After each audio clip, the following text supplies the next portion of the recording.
Yes, good morning to all of you. देखिए, हम लोग डिस्कशन कर रहे थे किसके बारे में? हीट एनर्जी के बारे में। और इसके बाद में हमने डिस्कस किया था उसकी यूनिट्स के बारे में। और कल मैंने आपको एक्सप्लेनेशन दिया कि हीट एनर्जी की यूनिट्स क्या क्या हो सकती हैं, जूल, अर्ग, कैलोरी। और ये जो जूल है उसको कैलोरी में कन्वर्ट कर सकते हैं या कैलोरी को जूल में कन्वर्ट कर सकते हैं। और इसके लिए मैंने आपको एक्सपेरिमेंट्स भी बताए थे कि मैकेनिकल वर्क को हीट एनर्जी में या हीट एनर्जी को मैकेनिकल वर्क में या मैकेनिकल एनर्जी में कन्वर्ट किया जा सकता है। और ऐसा करने के लिए हमने एक जूल्स इक्विवेलेंट ऑफ हीट का यूज किया था, which is known as capital J, and its value is 4.186 joule per calorie. तो ये हमारा डिस्कशन था अभी तक का। और अभी हम डिस्कस करेंगे टेम्परेचर के बारे में कि टेम्परेचर क्या होता है। सबसे पहली बात, temperature is a fundamental quantity. 7 fundamental quantities होती हैं, तो ये उसमें काउंट किया जाता है। It is a fundamental quantity and it is a physical quantity. Physical quantity क्यों बोल रहे हैं? क्योंकि हम इसको क्या कर सकते हैं, मेजर कर सकते हैं। We can measure this quantity with the help of thermometer. So temperature is a fundamental quantity and it is a physical quantity.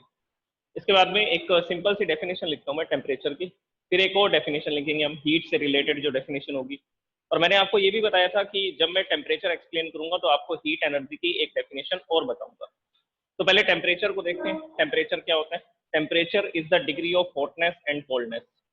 Temperature is the degree of hotness और कोल्डनेस ऑफ ए बॉडी।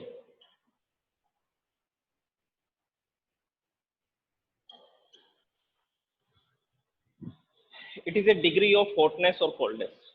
कोई भी object या body कितना गर्म है या कितना ठंडा है, इसको बताने के लिए हम टेम्परेचर का यूज करते हैं। इसको एक्सप्लेन करने के लिए हम किसका यूज करते हैं? टेम्परेचर का यूज करते हैं। Just wait students.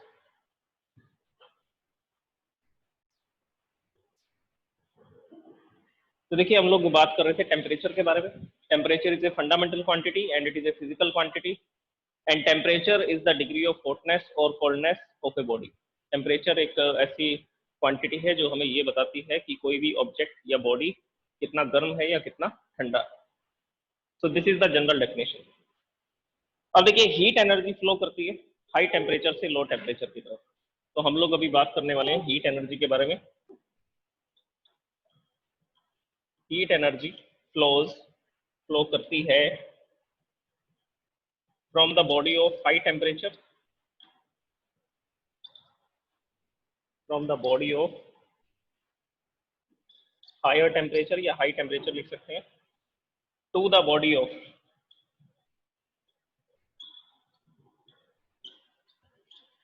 Lower temperature. Heat energy कहां से कहां फ्लो करेगी? From the body of high temperature to the body of low temperature. जिस बॉडी का टेम्परेचर हाई है, लेकिन ये दोनों बॉडीज क्या होनी चाहिए? They are in contact with each other. Contact with each other, ये भी इंपॉर्टेंट बात है। इसमें बॉडीज कॉन्टेक्ट में होनी चाहिए, तब वो हीट को ट्रांसफर कर सकते हैं। तो जैसे कि मान लीजिए मेरे पास ये एक ऑब्जेक्ट था, ये एक सिस्टम था, सिस्टम ऑफ पार्टिकल्स, जिसका नेम मैंने ए रख दिया। इसका टेम्परेचर था 100 डिग्री सेल्सियस। एक मेरे पास दूसरा सिस्टम है, दिस इज सिस्टम बी, और इसका टेम्परेचर है 20 डिग्री सेल्सियस। तो हीट एनर्जी कहां से कहां फ्लो करेगी? तो आंसर है 100 डिग्री सेल्सियस की बॉडी से 20 डिग्री सेल्सियस की बॉडी की तरफ ये फ्लो करेगी। तो हीट एनर्जी ऐसा रेडिएट होगी from the body of the higher temperature to the body of the lower temperature. और ये हीट ट्रांसफर, हीट का फ्लो कब तक चलेगा? हीट ट्रांसफर चलेगा तब तक जब तक कि दोनों बॉडीज का टेम्परेचर क्या नहीं हो जाता? इक्वल नहीं हो जाता। जब तक कि दोनों बॉडीज का टेम्परेचर क्या नहीं हो जाता? इक्वल नहीं हो जाता। तो ये हीट फ्लो करने वाली है। This is the direction of heat flow. ये हीट फ्लो की डायरेक्शन है from the high temperature to the low temperature. और कब तक होगा ऐसा? जब तक कि दोनों बॉडीज का टेम्परेचर सेम नहीं हो जाएगा। तो जैसे कि मान लीजिए ये 100 डिग्री पे था, ये 20 डिग्री पर था। अब कुछ समय के बाद में, after some time, the temperature of both the bodies, दोनों बॉडीज का टेम्परेचर कितना हो गया? 50 डिग्री सेल्सियस। अब इसका टेम्परेचर भी 50 डिग्री सेल्सियस है, इसका टेम्परेचर भी 50 डिग्री सेल्सियस है। अब हीट फ्लो नहीं करेगी, अब हीट का फ्लो जो है वो रुक जाएगा, और ये जो कंडीशन होगी इसको बोला जाता है thermal equilibrium. It is known as thermal equilibrium. तो ये वर्ड्स जो मैं आपको बता रहा हूँ हम इस चैप्टर में यूज करेंगे, वो सब आपको आने चाहिए। थर्मल इक्विलिब्रियम कौन सी कंडीशन होती है? ये वो कंडीशन है जब दोनों बॉडीज का टेम्परेचर क्या हो जाता है, इक्वल हो जाता है, और टेम्परेचर इक्वल होते ही हीट फ्लो जो है वो रुक जाता है, अब हीट फ्लो नहीं करेगी। तो हीट फ्लो किस कारण से करती है? What is the reason of the heat transfer? Heat transfer का रीजन है टेम्परेचर डिफरेंस। हीट ट्रांसफर का रीजन है टेम्परेचर डिफरेंस। अब ये एक नया वर्ड है टेम्परेचर डिफरेंस, तो ये भी आपको पता होना चाहिए। Temperature difference, okay. तो अब इस एग्जांपल के अंदर आपको दिख रहा है, पहले टेम्परेचर डिफरेंस था, इसका टेम्परेचर था 100 डिग्री सेल्सियस, इसका टेम्परेचर था 20 डिग्री सेल्सियस, 120 डिग्री। तो 100 माइनस 20, टेम्परेचर डिफरेंस कितना था? टेम्परेचर डिफरेंस था 80 डिग्री सेल्सियस। तो जब तक इनके बीच में टेम्परेचर डिफरेंस रहेगा तब तक हीट फ्लो करेगी। अब यहां से हीट की एक डेफिनेशन बनती है, हीट एनर्जी वो एनर्जी है जो टेम्परेचर डिफरेंस के कारण फ्लो होती है। ऐसी एनर्जी जो टेम्परेचर डिफरेंस के कारण फ्लो होती है उस एनर्जी को बोला जाता है हीट एनर्जी, उस एनर्जी को बोला जाता है हीट एनर्जी। और ये हीट एनर्जी कब तक फ्लो करती है? जब तक टेम्परेचर डिफरेंस रहता है दोनों बॉडीज के बीच में, जब तक टेम्परेचर डिफरेंस रहेगा तब तक हीट फ्लो करेगी। और जैसे ही टेम्परेचर डिफरेंस जीरो हो जाएगा, देखिए जैसे कि इस एग्जांपल में मैंने बताया कि इसका टेम्परेचर भी 50 हो गया और सेकंड बॉडी का टेम्परेचर भी 50 हो गया, 50 minus 50, now temperature difference is, now temperature difference is 0 degree Celsius. अगर टेम्परेचर डिफरेंस 0 डिग्री सेल्सियस है तो अब हीट फ्लो नहीं करेगी, अब हीट क्या नहीं करेगी? फ्लो नहीं करेगी। तो फिर से सुनिए, मैंने क्या बताया? हीट एनर्जी फ्लो करती है from the body of high temperature to the body of low temperature. और एग्जांपल में हमने ये देखा कि इस बॉडी का टेम्परेचर था 100 डिग्री सेल्सियस और दूसरी बॉडी का टेम्परेचर था 20 डिग्री सेल्सियस, और इनका टेम्परेचर डिफरेंस आ रहा था 80 डिग्री सेल्सियस। इनका टेम्परेचर डिफरेंस कितना आ रहा था? 80 डिग्री सेल्सियस। अब इसने अपनी एनर्जी को रेडिएट किया और इसने इस एनर्जी को एब्जॉर्ब किया। ये एमिट कर रहा है, ये अपने अंदर से हीट एनर्जी को निकाल रहा है, एमिशन कर रहा है, और ये उस हीट एनर्जी को क्या कर रहा है? एब्जॉर्ब कर रहा है। तो ए तो एमिशन कर रहा है और ये क्या कर रहा है? ये एब्जॉर्प्शन कर रहा है।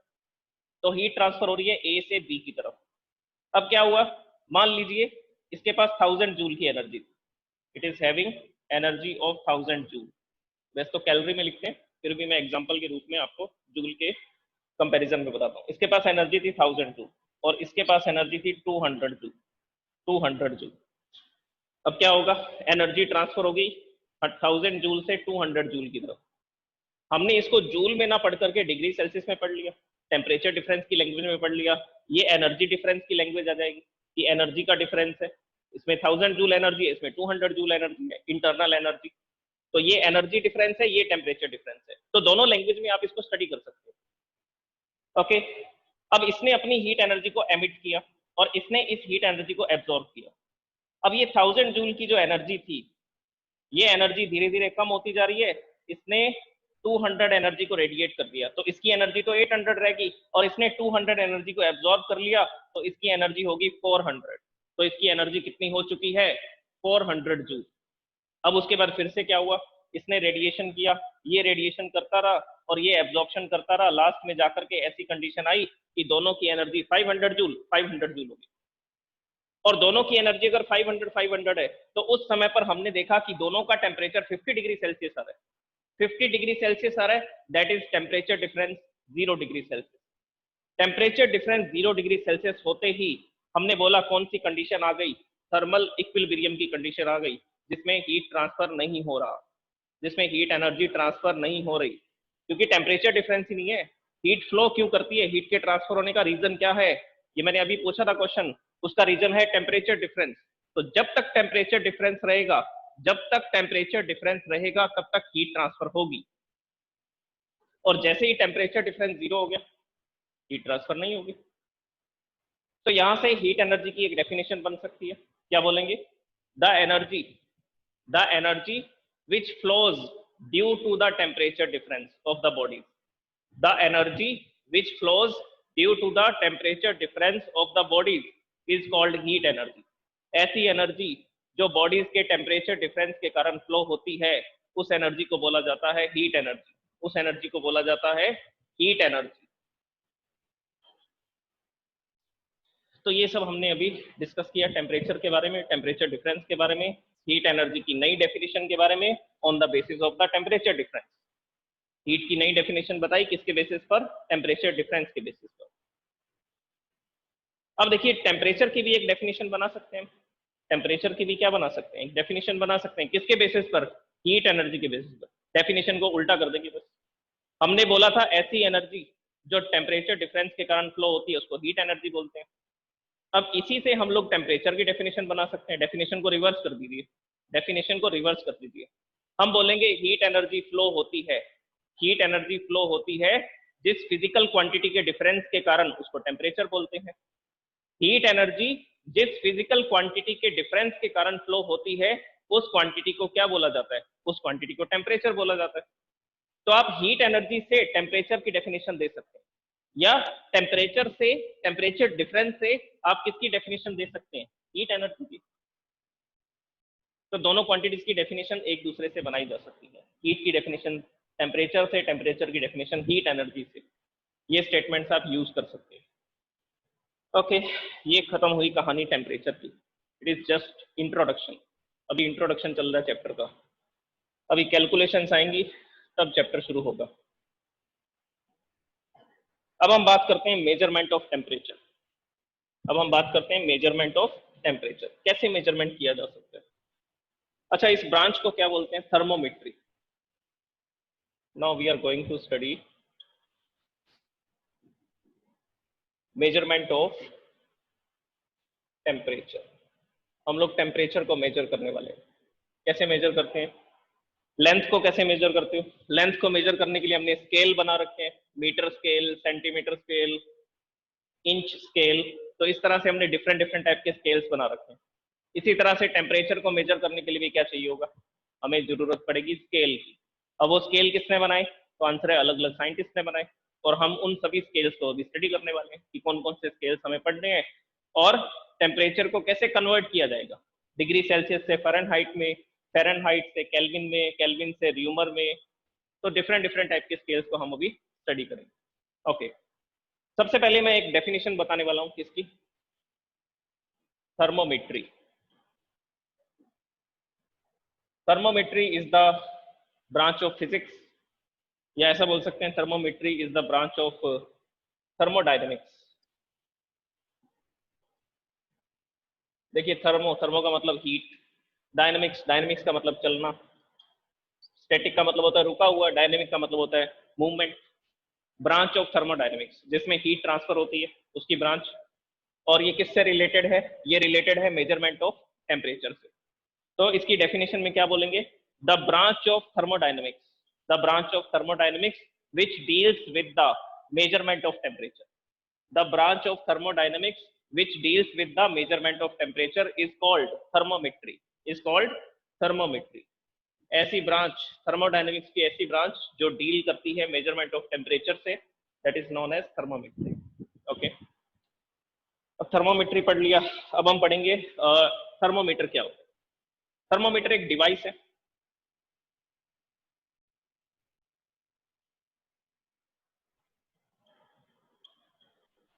Thermometer it is a device, instrument, apparatus, कोई भी वर्ड यूज कर सकते हैं आप। It is a device which is use to measure the temperature of a body. ये एक डिवाइस है जो क्या काम आती है?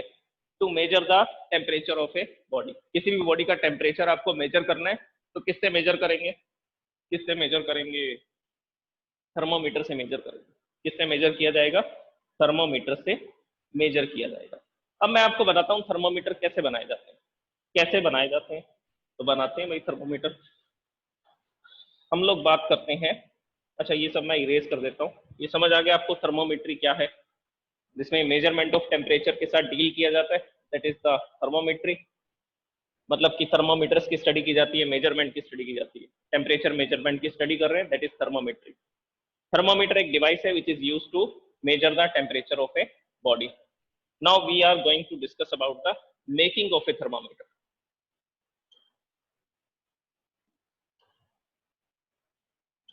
थर्मोमीटर बनेगा उसके बाद ही तो स्केल बनाएंगे उसका, तो पहले थर्मोमीटर कैसे बनता है वो देखना पड़ेगा। देखिए थर्मोमीटर के लिए हमें यूज करनी पड़ेंगी थर्मोमेट्रिक प्रॉपर्टीज। थर्मोमेट्रिक प्रॉपर्टीज, ऐसी प्रॉपर्टीज जो टेम्परेचर के साथ चेंज होती है, ऐसी प्रॉपर्टीज जो टेम्परेचर के साथ चेंज होती है उनको बोलते हैं थर्मोमेट्रिक प्रॉपर्टीज। जैसे कि एक्सपेंशन, वॉल्यूम का इंक्रीज होना। देखिए फर्स्ट क्या है, वॉल्यूम, पहली प्रॉपर्टी है वॉल्यूम।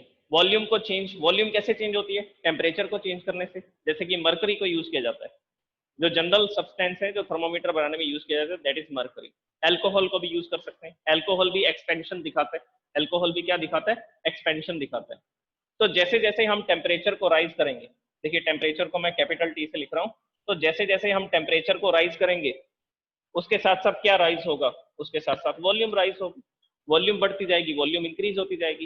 एक्सपेंशन क्या होगा, एक्सपेंशन होगा। जैसे कि एक एग्जांपल सुनिए, मेरे पास ये एक पिस्टन है, इस पिस्टन के अंदर मैंने क्या किया, एक गैस को फिल कर दिया, गैस को भी यूज कर सकते हैं एक्सपेंशन के लिए। तो मैंने यहाँ पर एक गैस को फिल कर दिया, ये गैस के पार्टिकल्स आपको इसमें दिखाई दे रहे हैं।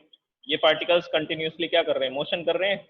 मोशन करते हुए ये किससे कोलाइड कर रहे हैं, इस पिस्टन की वॉल से कोलाइड कर रहे हैं और इस पिस्टन के साथ भी कोलाइड कर रहे हैं। ये सिलेंडर की वॉल से कोलाइड कर रहे हैं और इस पिस्टन के साथ भी कोलाइड कर रहे हैं।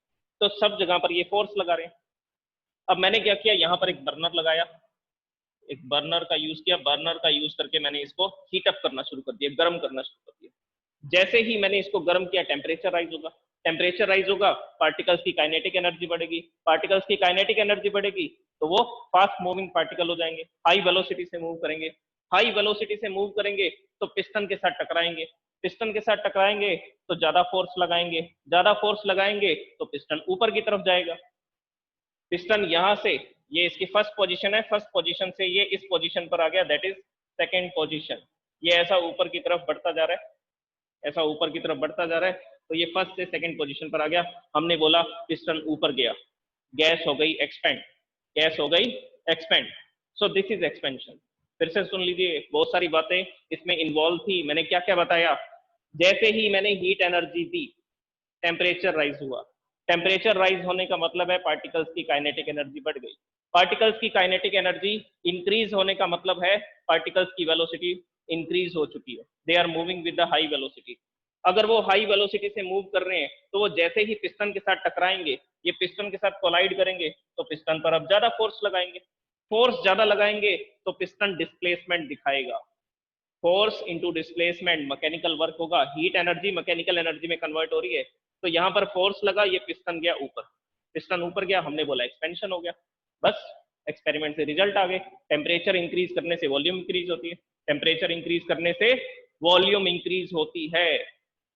तो इस प्रॉपर्टी को हम यूज करेंगे क्या बनाने में, थर्मोमीटर बनाने में। इस प्रॉपर्टी को हम यूज करेंगे थर्मोमीटर्स को बनाने में। अब देखिए थर्मोमीटर को बना देते हैं, कैसे बनाते हैं। अच्छा, लिक्विड की वॉल्यूम की बात कर रहे हैं। मरकरी जो है वो रूम टेम्परेचर पे लिक्विड स्टेट में होता है, मरकरी जो है वो रूम टेम्परेचर पर लिक्विड स्टेट में होता है। तो मरकरी का थर्मोमीटर बनाते हैं, क्लिनिकल थर्मोमीटर। क्लिनिकल थर्मोमीटर क्या होता है, जो क्लिनिक्स में यूज किया जाता है, जिनको डॉक्टर्स यूज करते हैं बॉडी टेम्परेचर मेजर करने के लिए, और वो 35 degree Celsius to 45 degree Celsius तक मेजर कर पाते हैं। 35 डिग्री सेल्सियस से 45 डिग्री सेल्सियस तक मेजर कर सकता है।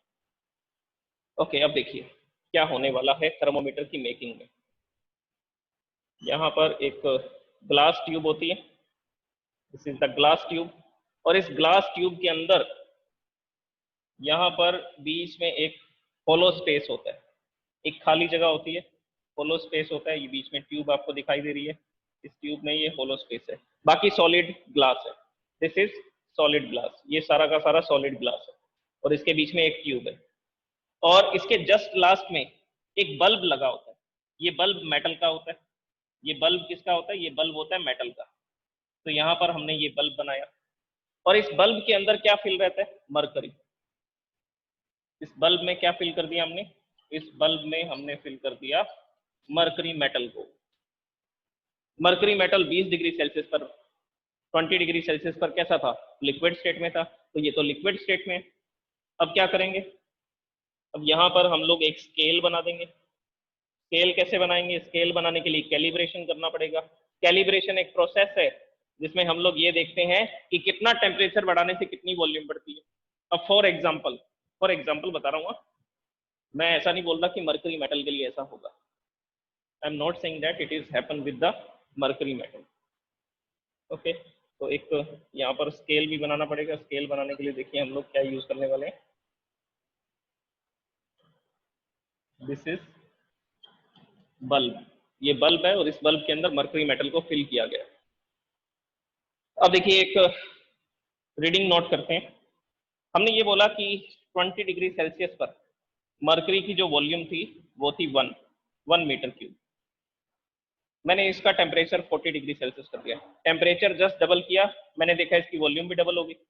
फिर टेम्परेचर को फिर 3 टाइम्स किया, 60 डिग्री सेल्सियस, 20 डिग्री से 60 डिग्री कर दिया, तो हमने देखा वॉल्यूम भी 3 टाइम्स होगी। तो बस रिजल्ट आ गया ना। अब हम लोग क्या कर सकते हैं, स्केल बना सकते हैं। हम बोलेंगे टेम्परेचर डबल करोगे तो वॉल्यूम भी डबल हो जाएगी, टेम्परेचर डबल करोगे तो वॉल्यूम भी क्या हो जाएगी, डबल हो जाएगी। इस बेसिस पर हमने यहाँ पर स्केल बना दिया, इस बेसिस पर हमने क्या बना दिया, स्केल बना दिया। तो यहाँ पर ये एक स्केल का फॉर्मेशन कर दिया हमने जिस पर रीडिंग्स लिखी हुई है। अब क्या करेंगे, अब ऐसा करेंगे कि इस थर्मोमीटर को उस बॉडी के कांटेक्ट में लाएंगे जिस बॉडी का टेम्परेचर मेजर करना है। तो मान लीजिए मैं इसको यूज करने वाला हूँ हॉट वाटर के अंदर, गर्म पानी है, 100 डिग्री सेल्सियस पर है। तो अब हम लोग क्या करने वाले हैं, एक बीकर का यूज करेंगे। इस बीकर के अंदर क्या था, हॉट वाटर, गर्म पानी था। तो ये गर्म पानी के अंदर मैंने इस बल्ब को डाल दिया। This beaker is having hot water. अब क्या होगा सोचिए आप, ये वाटर के पार्टिकल्स क्या स्टेशनरी होंगे या फास्ट मूविंग पार्टिकल्स होंगे। हॉट वाटर है, गर्म पानी है, गर्म पानी है तो हाई काइनेटिक एनर्जी होगी इन पार्टिकल्स के पास। और अगर ये वाटर पार्टिकल, देखिए एक ही पार्टिकल मैं बनाने वाला हूँ, ये वाटर पार्टिकल जा करके इस थर्मोमीटर के बल्ब से कोलाइड करेगा तो क्या होगा, ये बल्ब का टेम्परेचर राइज होगा, इसके पार्टिकल्स वाइब्रेशंस करेंगे और यहाँ का टेम्परेचर बढ़ेगा। और इस बल्ब के अंदर क्या है, मरकरी। तो ये बल्ब जो है, जो मेटल का जो सरफेस था, ये अपनी हीट एनर्जी को देगा मरकरी को। अब मरकरी को हीट एनर्जी मिलेगी तो मरकरी तो क्या होगा, मरकरी तो क्या होगा, एक्सपेंड होगा। हमने यही तो प्रॉपर्टी यूज की, टेम्परेचर राइज होने से वॉल्यूम बढ़ती है। तो जैसे जैसे वाटर के पार्टिकल इससे कोलाइड करेंगे, ये बल्ब का टेम्परेचर बढ़ेगा और इस बल्ब के अंदर जो मरकरी था वो मरकरी का टेम्परेचर राइज होगा। टेम्परेचर राइज होगा तो आपको पता है वॉल्यूम भी राइज होगी। और वॉल्यूम बढ़ने के लिए, एक्सपेंशन के लिए हमने ये बीच में इसके जगह दे रखी है। ये बीच में जो आपको होलो स्पेस दिखाई दे रहा है, ये जो होलो स्पेस है, this hollow space is used for the expansion of the mercury. अब इस ट्यूब में, इस बल्ब में जो मरकरी था वो धीरे धीरे एक्सपेंड हुआ और ऐसा ऊपर की तरफ क्या होता जा रहा है, राइज होता जा रहा है। ये मरकरी क्या होता जा रहा है, ये मरकरी ऐसा राइज होता जा रहा है। ये राइज होते होते होते होते इसने हमें टेम्परेचर बताया कि इस वाटर का टेम्परेचर था 90 डिग्री सेल्सियस। इस वाटर का, ये जो गर्म पानी था, इसका टेम्परेचर कितना था, 90 डिग्री सेल्सियस। तो इस तरह से थर्मोमीटर बनाए जाते हैं और ऐसे काम करते हैं थर्मोमीटर। ये तो सिंपल थर्मोमीटर है, क्लिनिकल थर्मोमीटर मैंने आपको बताया, या लेबोरेटरी थर्मोमीटर आप इसको बोल सकते हैं। फिर से सुनिए, हॉट वाटर में हाई काइनेटिक एनर्जी के पार्टिकल्स थे, ये पार्टिकल्स इस बल्ब से कोलाइड करेंगे, बल्ब हीटअप होगा, गर्म होगा, इसका टेम्परेचर राइज होगा, यहाँ के पार्टिकल्स वाइब्रेशंस करेंगे और वो वाइब्रेशन करते करते अपनी एनर्जी को मरकरी के पार्टिकल्स को देंगे। ऐसा वाइब्रेट करेगा तो हो सकता है आसपास के मरकरी के पार्टिकल से भी वो टकराएगा। मरकरी के पार्टिकल से टकराएगा तो मरकरी के पार्टिकल्स की काइनेटिक एनर्जी बढ़ जाएगी। जो पार्टिकल्स इस बल्ब के अंदर थे, देखिए जिसको मैंने इरेज कर दिया, इस बल्ब के अंदर जो मरकरी पार्टिकल्स थे, तो यहाँ पर इन पार्टिकल्स की काइनेटिक एनर्जी बढ़ी, टेम्परेचर राइज हुआ। टेम्परेचर राइज होता है तो क्या बढ़ती है, वॉल्यूम। वॉल्यूम इंक्रीज हुई और एक्सपेंशन के लिए हमने बीच में ये होलो स्पेस दे रखा है, तो यहाँ पर मरकरी ऐसा राइज होना शुरू हो जाता है और टेम्परेचर बता देते हैं 90 degree Celsius, 90 degree Celsius. This is a laboratory thermometer. ये लेबोरेटरी थर्मोमीटर यूज किया जाता है -10 degree Celsius to 110 degree Celsius. Laboratory thermometer, आपकी जो स्कूल लैब है उसमें जो थर्मोमीटर्स आपको मिलेंगे, उनका रेंज क्या होगा? अब हम एक और वर्ड यूज करेंगे, range. Range of the thermometer, इसकी रेंज होती है -10 degree Celsius to 110 degree Celsius. Which thermometer? Laboratory thermometer. कौन सा थर्मोमीटर है? Laboratory thermometer. तो इस तरह से थर्मोमीटर बनाया जाता है। अभी तो मैंने सिर्फ एक ही प्रॉपर्टी बताई है आपको, वॉल्यूम की हेल्प से हमने ये थर्मोमीटर को बनाया। हमने ये देखा कि टेम्परेचर इंक्रीज करने से वॉल्यूम भी इंक्रीज होती है, दैट इज एक्सपेंशन। और टेम्परेचर कम करेंगे तो क्या होगा? टेम्परेचर कम करेंगे तो क्या होगा? कंप्रेशन। टेम्परेचर कम करेंगे तो वॉल्यूम वॉल्यूम बढ़ रही थी, और टेम्परेचर कम करेंगे तो वॉल्यूम कम होती जाएगी, गैस जो है वो कम वॉल्यूम लेगी। अच्छा, अब इस थर्मोमीटर को मैं अगर हॉट वाटर से निकाल करके कोल्ड वाटर में डाल दूं तो क्या होगा? ये जो थर्मोमीटर 90 डिग्री सेल्सियस बता रहा था, इसको यहां से निकाल करके कोल्ड वाटर में डाल दूंगा तो क्या होगा? ये मेरा क्वेश्चन है। अब रेज हैंड कीजिए।